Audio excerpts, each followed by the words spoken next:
Hi. I don't know who else is coming, so we're going to get started. Okay. So we talk about how money works, and I know you like kids. You're young adults. But I'm going to talk to you just like you. Okay? All right. My name is Theresa. Okay? And what we're going to be talking about today is how personal finance. And I heard from one of your classmates that this isn't something that's necessarily taught in school. Okay? So this is probably, some of the stuff you will probably know, and other things you won't. Okay? So a couple things I want you to do for me today. All right? I have a booklet that I'm going to give you the presentation, but I have a booklet that I can send to you okay, as a attachment. So what you can do for me is put your name and your email address on here, and I will forward you this booklet when it's all over. Okay? Good? Okay. Oh, yes, there's going to be a quiz at the end. Nice. I double. Yes. So come on. Yes, your name and your email address. Thank you so much. You're welcome. So one of the ironies is that you go to school and you learn how, we go to school to learn how to make money, but we don't know strategies for handling that money responsibly. Okay? Now, usually I'm talking to parents. I'm going to talk to you. Yeah. As parents, you're in the perfect position. I am in the perfect position to help guide you through the money maze as you develop healthy money attitudes and formulate good strategies for saving, spending, and investing, and ultimately giving back to your communities. Now, it's important for you to know, growing up, how to deal with money so that you don't fall into the same pitfalls and traps that grown-ups do when they don't learn these things. Okay? Growing up money smart. Now, again, you want to be able to be smart with your money. And ultimately, when your parents, you can raise smart money kids, because what you learn, you can pass on. Okay? You can start with the money conversation early. That's, when they start asking for money, that's when you start talking about money. Then you can guide them, help them make good money choices, and you can help your kids avoid the money traps. Okay? Now, lots of common mistakes happen when you put them. And in order to grow up money smart, we have to teach you how to avoid some of these pitfalls. Okay? Now, one thing that you can do is a common mistake is kids lose money. Right?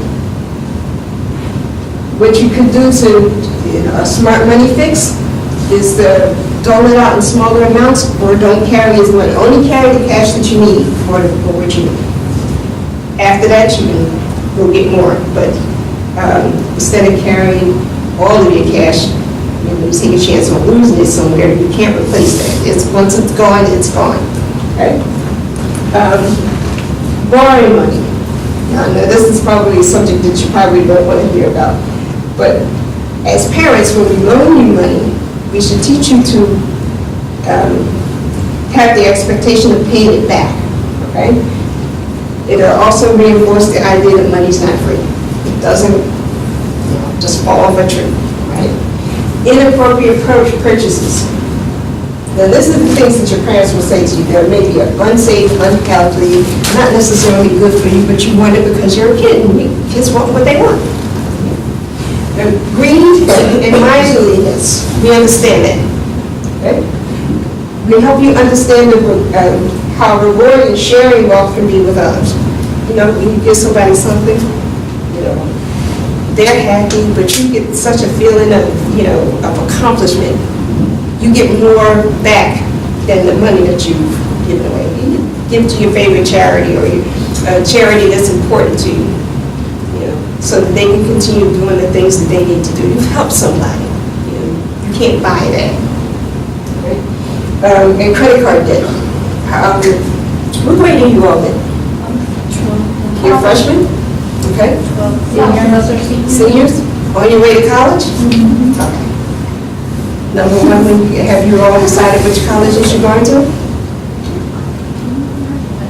No? You've gotten accepted. Have you've applied and gotten accepted somewhere, you just haven't decided where you want to go? Okay. Doesn't matter. Wherever you go, on college campuses, the credit card people look for freshmen. Okay? Especially freshmen that don't know a whole lot about money. Okay? It looks good, you have, access to money. Number one rule, if you don't need the credit card, don't take it. If you do take it and use it, make sure you can pay off your bill in full every month. Okay? It builds your credit history. Okay? You won't find yourself falling into debt. It's the last thing that you want to do. Okay? You won't get into trouble. You'll be wise with the money that you have, the money that you can spend, and things will be that much more value to you. I know I sound like I'm preaching, but trust me, I've been there with the credit cards in college and lost my mind completely and got into a little bit of trouble that I had to dig my way out of. I'm telling you this so that you don't make the same mistakes I did. Okay? So we want your parents to set an example. So we want you to show you attitudes that you have towards money. I don't know what you've been taught about money. Is it scarce? Is it something that you never had enough of, et cetera, et cetera? Okay? They emphasize the value of money. Come on in. Hello, how are you? I'm fine. How are you? Well, thank you. Good. Have a seat anywhere. I'm actually just bopping around different rooms. I'm going to go ahead and locate my vice presidents here, so. We want to emphasize the value of money, okay? Money is valuable to the point that it buys you options. It doesn't solve every problem, but it does buy you options. That's the value of money, okay? We teach you to pay yourself first. So many times you get nice jobs, you make a nice salary, you live a very large and extravagant life, and we're just working to pay the bills. That's not how you want to do it. Pay yourself first. You worked hard for that money. You're entitled to have some of that. And when we talk about paying yourself first, we're talking about saving, okay? Putting it away for short-term emergencies, long-term, but you pay yourself first. All right? You put in the hours at that job, you should get paid first. Then the bills, okay? It'll teach you how to just rethink how you use money, right? Get your debt under control. You may not have any yet, but when you come out of college, depending on how lucky you are, you come out without any debt, count yourself blessed, okay? If you come out with debt, you want to make sure you get that under control immediately, okay? And be in the habit of giving. I don't know if anybody's ever said to you, but when you give, you also get. The more you give, the more you get. It may not seem like it's a serious reciprocity kind of thing, and it comes right away, but if you find yourself just free-hearted and giving, people start giving to you in other ways. Sometimes it returns as money, sometimes opportunities, And we want you to be able to speak openly with your parents about money. Sometimes in households, money is a big secret. Mommy and daddy don't necessarily want you to know how much they make or how much things cost. But you will find out eventually when you ask for something that costs too much, But you don't understand why, what's going on with the money. So we're trying to open a dialogue between you and your parents so that you can see what's going on in your house with money and their attitudes toward it. All right? Because first of all, they're going to teach you how to keep your priorities straight. Take care of what's important. You, your house, make sure you have a place to live, food to eat, et cetera, et cetera. All right? Now, to save or not to save? Have any of you ever been exposed to the Rule of 22? Do you know? I'm sorry, the Rule of 72? Have you ever heard that? Now, your money, the Rule of 72 is how the banking industry works. Okay? For example, we're going to use the Rule 72 to show you how you get to these things. Your money will double at a certain point in time by dividing 72 by whatever percent that you're getting. So if you're getting 3% on your money, 3 goes into 72, 24 times. So it'll take that $10,000 24 years to double. It'll take it another 24 years for it to double again. So you at 3%, you start out with 10, you wind up with 20 in 24 years. So how many times in your lifetime do you have time to wait for that to double? Right? At 6%, 6 into 72 will go 12 times. So it's a shorter window, which means that your money will compound and double. Okay? So every 12 years, it will double. Right? So you go from 10 to 20 in 12 years, from 20 to 40 in another 12, all the way in 48 years, that same $10,000, if you did absolutely nothing with it, will turn into $160,000. That's what money is, making money. Right? At 12%, 12 goes into 72, 6 times. So every 6 years, that $10,000 will double. At the end of 48 years, if you did nothing with that money, if you just left it there and it just kept growing and growing and growing, you wind up with $2.5 million. Now, this is just a concept and a demonstration, because there's no place that you can put your money to get 12% guaranteed. Okay? But if you put it in different vehicles and let it grow, that's how you're going to double your money. Right? So when you go to the bank and you have a bank account, I don't know, do you get any interest on your bank accounts? Do you have bank accounts? No? You don't have one? I have a nice one. You don't know what they do? Okay. Next time you go, just check. See what kind of interest that they get. Whatever the amount of money that you have in there, okay, take that interest rate, divide it into 72, and whatever that number, that chunk of change that you have, it'll take you that long to double. Okay? But this is what the banks do when they put their money into the market. Okay? So we're going to pay yourself first. You save a portion of your income, whatever it is, immediately. It can be 5%, it can be 10%, but every time you get paid, you save that money. That's earmarked for you. Okay? Saving is linked to expenses. So more expenses, less money. You want to have more money, you have to cut down on the expenses. Okay? But where's it all going? Okay, you know you have money coming in every week or every month, but at the end of the second week, before you get paid again, you wonder, where did it all go? Because you're now broke. Where did the money go? One way to fight all of that is to use a money journal. Okay, so this is something that you can do now. While you're out and about and you're living your lives, every time you pull out the debit card or cash or you're in the store, you write down what it is that you spend. You do it for a week. You'd be amazed at how much money you just like, it just disappears into the ether. But once you know what you can see it in black and white, you can make some changes. Oh, I need to stop doing this. Or I need to stop doing that. Or if I do this now, I won't have money for this later. That kind of thing. That also helps you create a budget. For most people, budgets are a dirty word. Budgets are your way of telling your money where you want it to go and when. Okay? You can have anything that you want as long as you plan for it, and that's what a budget will help you do. And you know what your expenses are every week, every month. You plan for it. If you don't want to, expend that X number of dollars, take that thing out of the budget. You decide what's important to you, what's of value to you, and then you can tell your money where to go. But like I said, you can have anything that you want as long as you plan for it. Okay? Any questions? No? Am I boring you guys? No. You sure? Okay, well, we're going to make this a little more interactive. Okay?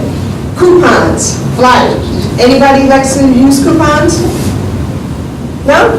You? Okay. Where do you get your coupons from? The circular. Of the circular, okay? Saves you some pennies, doesn't it? It's important because it all adds up. Flyers, coupon, always ask for a discount. Budgeting basics, okay? Wants versus needs. And this is when I'm really gonna hurt your feelings, okay? Okay? This is different. Wants and needs. I don't know if your mom has ever said to you, but I will say it to you, you'll never forget it. You're old enough for your wants not to hurt you. Okay? Now, you have to understand the difference between something that you want and you need. Something that you need. And that's the key to developing, some good money habits. All right? The best place to start is to have your children have money of their own. You get an allowance every week? No? No. Ooh. Nobody gets an allowance? So it's a dirty word? So how do you get money? Here and there. Here and there? Do you have a job? No. You have a job, okay. Sometimes, well, I guess it's old and passé now. You get an allowance. I did this with my children in exchange for doing household chores. They got paid a little bit, but see, it was all with a purpose. They had to pay for lunch out of that. They had to, all the little whatever stuff the teenagers like to go buy and spend their money on, it came out of there. I didn't give them any additional money, but, Gary? Okay. But you can have periodic jobs. Lawn mowing, babysitting, working in a retail store, okay? But you have jobs, and now your money is yours to control. Do you get money for birthdays? Yeah. Okay. Gifts for, I don't know, Christmas, Hanukkah, whatever, you get money comes to you sometimes, okay? All right. So when you have an allowance, you pick a payday and stick to it. Younger kids need a weekly allowance. As teenagers, you can develop budgeting skills with doing it monthly. So, for example, start with tracking your expenses for a 2-week period, all right? And then weigh that against your budget, because you have the same things going out every month, okay? And weigh those. And then you can just move money around based on what you need to get done. All right. Decide what the money will cover. Lunch, clothes, extra spending money, all right? The younger kids, so we're going to be spending lots of time teaching them about saving and giving. Now, then we have to let you decide what you're going to do with your money and how to handle it. And you're going to make mistakes, but at this point in the game, this is the time to make mistakes because you're still home and you have people looking out for you. Now, if you're an enterprising teenager and you need extra cash, doing odd jobs around the neighborhood can be a great way to cultivate that entrepreneurial spirit and pad your bank account. Any of you entrepreneurial? Got a little side hustle going on? Yeah? What do you do? Baking. Baking. Okay. Good. Extra chores, babysitting, pet sitting, dog walking. These are jobs that you can do now. Okay? Yard work and gardening. Yes, I know, it's hard. Washing cars and windows. Tutoring. Do any of you tutor? Can you tutor? But that's a good side hustle to have. There's always somebody who needs help. It's something that you're very good at. You might as well use that as a vehicle to generate income for yourself. All right? Let's see. Now, we were talking about wants versus needs. Wants. You want a new pair of jeans. But do you need a new pair of jeans? Do you have jeans now that are perfectly fine? So you don't need them, you just want them. okay, which means that that want can wait. Needs, food, warm place to live, you know, what else do you need? Food, clothing, and shelter. Those are needs. Everything else is a want. Okay? You can have anything that you want, find it. Okay? So you have to learn the difference. You have to weigh the difference. Do I need it or do I just want it?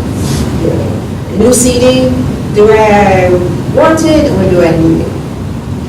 Most of the time, you just want it. A new video game, I don't know. You have to tell me. What do you guys do for fun? Could go out, like, You tell me. movies, we could eat with friends. Okay. You like to eat out? With Yeah, friends, Okay. go to like All right. bowling, stuff like that. So I've Okay. seen. See, you guys are just too good. Because all of those can qualify as needs. You do need entertainment. You don't have to have it every week, but you do. You're entitled to it. Okay? So, but you plan for it in your budget. You can't go every week, but you can go once a month. And that's probably pushing it, depending on what's planned. Okay? But you have to weigh something that you want right now versus something that you need, right? Or if it's a want, can it wait until your needs are taken care of? Once your needs are taken care of, thank you. Oh, come back, okay? Thank you. But once you taken care of all of your needs, then you can handle those extra wants, okay? So we're going to now talk about cultivating smart shoppers, okay?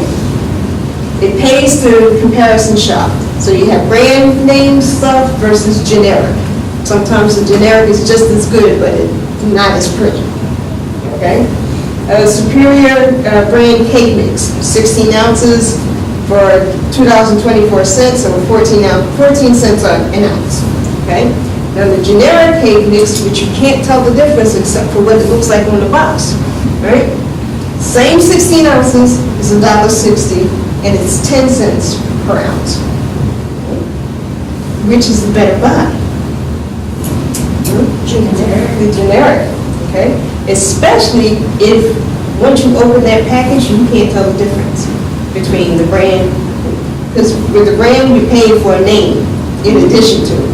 But if it's the same, because you have to think of things in those terms. The same with the jeans, you know, you can find some generics, you know, some no name that look nice on you, they wear the way that you want them to, you're comfortable, but they cost half as much as whatever. Now, although you pay more for brand name products, the generic products usually work just as well, but it's up to you to decide whether or not you want to pay the difference. Now, regular versus economy. Now, again, we have another example. 12 ounces of green beans at 96 cents per can, or 8 cents per ounce, versus a 20-ounce can at $1.80 or 9 cents per ounce. Which one of these is the better buy? Yes? I would say the 20 ounce, just because even though it costs a couple cents more, it's still like 20 ounce, and like it's bigger and it's cheaper than you would probably get it for a brand. Yes. Yeah. Comparison shopping. Do you go to the grocery store? Do you do the supermarket shopping? Yeah. So this is how they try to trick me, okay? I fall for it every time. I do, okay? But I have to look at it. If I got two cans of the 12 ounce, okay, and it cost me $1.80, $1.92, which is 12 cents more than, yes, I get 4 ounces more, but I'm paying for it, right? But you have to think in those terms. Being smart with your money. If you clip corners here and it all adds up, okay? Now, looking at the unit cost, can you tell whether or not the bigger size is actually a better deal or just bigger? Now, in this case, the smaller can of beans is the better buy according to them, okay? I don't quite buy it. the cost of pool. The key to making your money go farther is understanding the concept of value. Now, you only want to spend $30 for a pair of jeans, and your favorite brand name jeans cost $50. So the value of the jeans to you is $30. But the value of the jeans for the seller is $50. The cost of pool is $20. It's $20 more. You only want to spend $30. They have them for $50. If you want those jeans, you're paying $20, more than you were willing to pay just to be cool. You have to weigh that. Now we're going to talk about credit and investing. Okay? Now, learning to handle your credit wisely now is the key to avoiding getting into debt later. All right. So, sometimes and I'm guilty of falling into this habit, I don't carry cash. Okay? I use debit cards everywhere I go. Problem with a debit card is as long as you have money in the bank, your purchase will go through. But after a while, you have no idea what you spent your money on. Cash, on the other hand, right? When it's gone, you stop buying because you have no more. Okay, there's no more access to it. So, get into the habit of using cash more. Sometimes you have to use plastic. But if you get into the habit of not only being in the habit of using cash, now you can see exactly where it goes, and you know when you're out. There's no more, I'll get this. It's just a little thing. No, you can't because you don't have cash to pay for it. It will give you better control on your spending habits. Okay? The credit is invisible, and sometimes it can seem like it's just free money because it just never ends. Right? Now, credit is a privilege, not a right. And we can start next year college students with a secure credit card, and that works pretty much the same way as a prepaid card. You put X number of dollars on there, when it's done, the card is no more good to you until you put some more money on it. But it'll control, it'll limit your spending so that you can't get into so much trouble. All right? Now, this is how credit really works. You pay $25 a month for 14 months, and this is what you're going to wind up paying, $329.11. Right? The same bill, $50 a month, paid off in 7 months, $314. $100 a month on a credit card bill is paid off in 4 months. You see, the more you pay, the higher, because $25 is usually the minimum. So if you pay just the minimum and it takes you 14 months to pay off that one bill, this is what you're going to do. And I have no idea what it is that you purchased, but you're going to be spending that much money on it. The more money, if you pay it off in full every month, you save on the interest, because that's what's killing you, right? Most of the time when you're paying your credit card bills off and you pay just the minimum, it just covers the interest that they're charging you. And what they don't tell you is the interest accumulates and compounds daily. So it'll take you longer to get out of the hole that you did. Instead, it's free money. I mean, you make a purchase at the beginning of the month, and when the bill comes, you have the money to pay for it in full. Okay? So for that time, you had use of money it didn't cost you any more than what you would have paid with cash. In essence, you have time freedom with that. Questions? You all right? You learning something? Are you always this quiet in class? You just sit there? Yeah. Oh, no. Okay. So if you use a credit card with an annual percentage rate of 16% to buy a $300 tablet, that's what you want to do. You bought a $300 tablet at 16%. Paying the minimum of $25 a month, it'll take you 14 months to pay it off and cost you $329. Now, remind you, the tablet was only $300. but you're gonna pay $29 more for it, and that's just gonna cover the interest, okay? Whereas if you pay it off at the end of the month, you pay it exactly what it was. No interest charged to you. Now, as minors, and I don't know, you 18 yet? Anybody? You won't be able to trade into stocks or open bank accounts on your own. Your parents can help you do that. Okay? But you can, you would open accounts or trade stocks and learn about them with your parents' help. Okay? CDs are low risk investments, but they don't get as much interest on them. Okay? Bonds, they take range from less than a year to up to 30 years. So those are things that are usually backed by municipals, city, state, and government entities. Government bonds, not necessarily insured, but they're backed by the U.S. government. So if anything happens, then you're guaranteed to get your investment. Corporate bonds, that's companies and, like Amazon and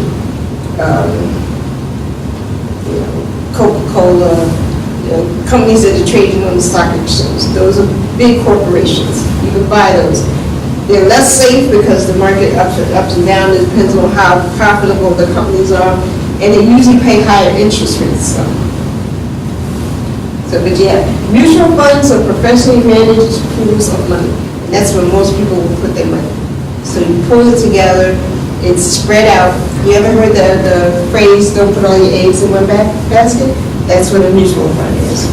Okay? It's a group. You can pick and choose whatever. So if one of them goes bad, you don't lose your whole investment. You just take that one out. Replace it with something else. For example, you have a basket of Nike, some mutual funds, Nike, Dell, name some other products, companies. Chanel, so you put them all together and the four of you decided you're going to put in $25 a piece and you're going to pull your money and get these mutual funds. And you have them and they're doing what they do. And then at the end of December, you see that the price of the Dell stock that you have is falling and dropping, and it's not doing what, so you take that one and you remove that one, but you haven't lost your whole investment. You lost a little bit of money, not all. You replace that one, or you can leave it there and hope that it goes back up. Okay, so they're all doing well. They all don't fail at the same time. One maybe, two, but you don't lose your entire investment. That's a whole class in and of itself, understanding how mutual funds work. Okay. Collectibles. Now they're fun, but there's no guarantee that collectibles will increase in value over time. Sometimes they do. For example, if you were fortunate enough to be born in the early 60s and got a Barbie when it first came out, right? And you kept her in that pristine box that she came in. The 1958 Barbie is now worth, on the other side, of $100,000. That's a collectible. Yeah. Baseball cards, coins, antiques. Yeah. Sometimes they go up in value, sometimes they don't. It depends on what they are and who's interested, how rare they are. Right? So, part of your other strategies in part of Investment 101 is your goal. When your goal and the time frame, long term, longer than 5 years, 5 years or more, you're saving for college. Say, for example, this young lady, what is your name, sweet? Lauren had decided that one of her long-term goals when she was 9 years old, she was going to go to college. She started saving at 9. Okay. Short term, and this is where you guys are in the next year to 5 years. You want to buy your first car, you start saving now. And these are things that you can consider putting your money into to grow, okay, really quick. Immediately, less than 1 year, Okay, you need cash equivalents like a savings account. So next July, you're gonna go to cheer camp. You need to start saving now so that you have money to pay for the fees when they come due in March or April. Okay? So you have 3 different buckets that you need to consider. Okay, long term, 5 years or longer away. Okay, most people put money in there for first house, a wedding. You're 18 years old, you don't know what kind of wedding you're going to want. You're going to want a wedding. But if you're anything like all the other girls that I know, you may, once you get there to that point where you're ready to get married, you may not want to be bothered with it. But right now, you've planned the whole thing. You've got it all laid out. The dress, the flowers. So start saving. That way you can get exactly what you want. Then when the time comes and you decide, I don't want to be bothered with that. But you still have the money. Okay? Short term. You want to take a nice vacation. I have a cousin now who travels for, this is her job. She just travels around the world. She goes to this resort now. Right now she's in Spain. I want her life. I want to be able to just pick up and just go. So, but if I want to do something like that, I need to plan for it. I'm not independently wealthy. Only the independently wealthy can decide tomorrow, I want to go to Spain for 3 weeks and take off. But if you want a really nice vacation or something that's really important to you, you start saving for it now and you set a goal in a time frame and you work towards it. Okay? Again, back to the whole notion that you can have anything that you want as long as you plan for it. Okay? All right. We're almost done. 5 ways to create a Wall Street mogul. You want to be a Wall Street mogul? Start out slow. A money market account may be a great place to start. And then you build confidence. So small returns. You put your money in a money market account, it goes up, you leave the money there, but you've earned something, okay? Builds confidence. Get diversified. This is what a mutual fund will do for you. It's the best way to start building a strong portfolio. You have a little of this, and a little. It's like going to a Chinese restaurant. You pick something from column A, something from column B, and before you know it, you have a whole table spread with the foods that you like. Play it out. Look for investment themes, for investment themed games to outline and keep the education. So there are games that you can play. I don't know, do you still play Monopoly?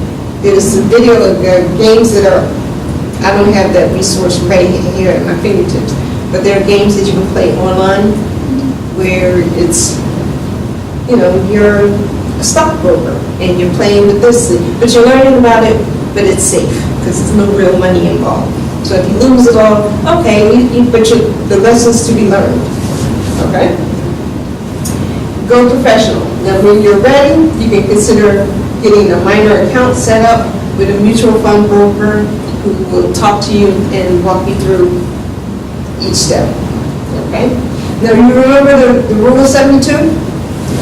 Now this is an integral part to giving the compound, the power of I can't talk today.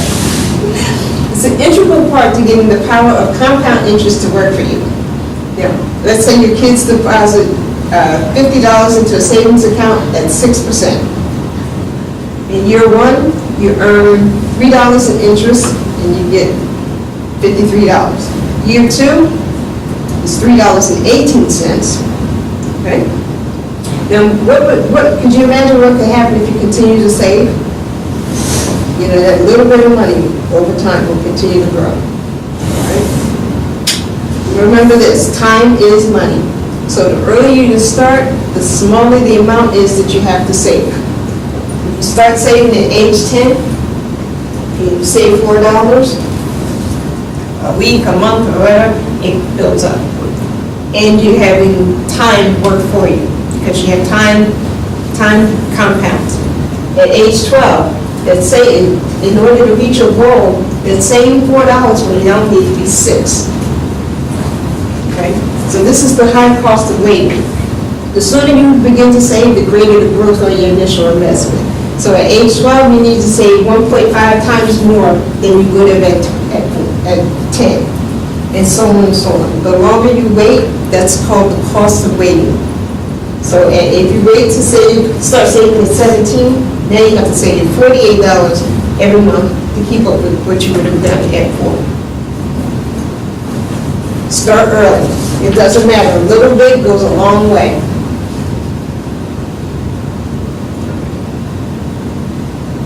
This is what you will see at 9%. $10 a month, right, at age 18. Right? You have $1,400. And if you start saving at age 12, you only have $957. So it costs you $452 waiting. Okay? So don't wait. Get started early. I think I'm going to skip this part.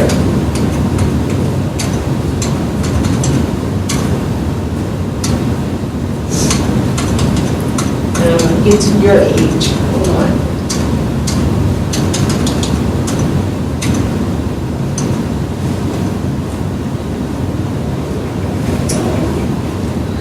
(15 to 18), even though you're on the end of that. If you have a part-time job, discuss tax-related issues.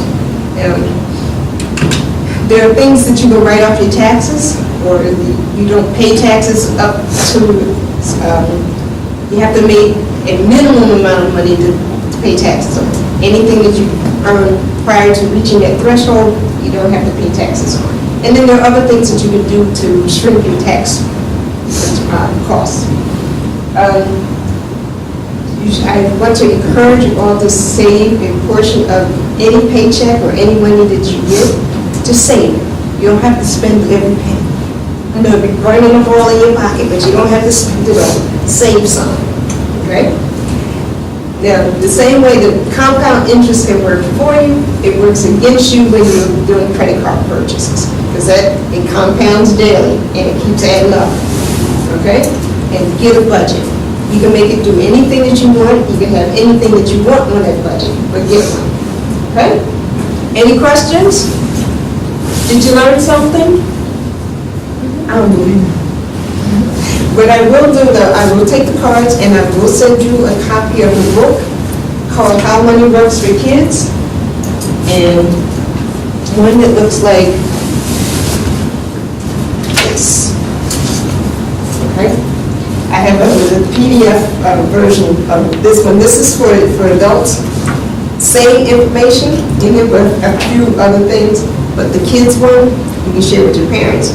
Give this one to your parents. Okay? And what I would like for you to do is, actually, it'll be on my email when I send it to you. If your parents have any questions, if you have any questions, you want to give me your information, just shoot me an email back. Okay? I hope this was fun for you. Yeah? She's not buying it. I'm not buying it. She's like, okay, it's time to go. Was it? But I want you to take some small thing away. That's all. Did you learn something? Yeah, I didn't know the whole 72. 72. See? But now you do. And you won't forget it. So it's compounded interest in the positive and negative, okay? So compounded interest will work for you or against you, okay? Thank you, ladies. I really appreciate your attention.